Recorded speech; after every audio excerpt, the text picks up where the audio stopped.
Madam, पण ही ओळख माझी कोणाला सांगू नका, ही ओळख माझी कोणाला सांगू नका. मी जशी बर्बाद झाली आहे ना, मी या पागलाच्या अवस्थेत काय मी पागल नाहीच आहे, मी पागल नाहीच आहे. पण या खराब दुनियाच्या पासून मी तोंड लपवत आहे, मी तोंड लपवत फिरत आहे. जन्माला आली माझ्या बापाला मान्य नव्हतं, जन्माला आली माझ्या बापाला मान्य नव्हतं, त्याने मला गाळण्याचा प्रयत्न केला. पण माझ्या आईने माझा जीव वाचवला, माझ्या आईने माझा जीव वाचवला. त्याच्या मनात नसताना सुद्धा मला वाढवलं. शाळेत आल्यावर मी एक हुशार मुलगी म्हणून तुम्ही मला जवळ घेत होते. मी माझं शिक्षण पूर्ण केलं आणि कशी बशी मोठी झाली.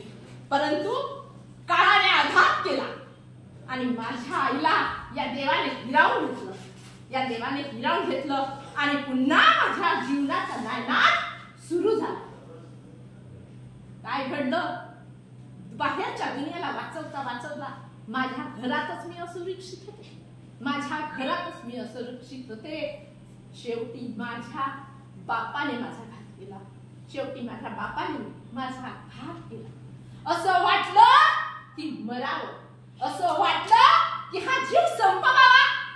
पण नाही, मनात एक विचार केला की या परमेश्वराने जसं मला जन्माला घातलं तसं मी या दुनियेला तोंड देत कुठेतरी जगायचं, कोणत्याही अवस्थेत जगायचं.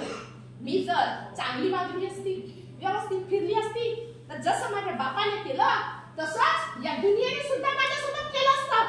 म्हणून मी जर पागल अवस्थेत आहे, माझ्याकडे कोणी ढुंकूनही पाहत नाही, ही आम्हाला लाथा मारेल, आमच्या अंगावर धावून येईल, म्हणून कोणीही माझ्याकडे ढुंकून पाहत नाही. मग शेवटी मी हा पागलाचा वेश धारण केला आणि दारोदार फिरायला लागले. हीच व्यथा आहे मॅडम, माझी हीच व्यथा आहे मॅडम.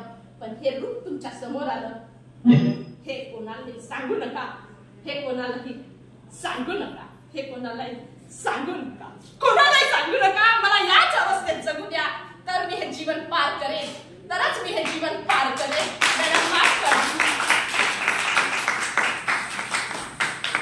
Thank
you.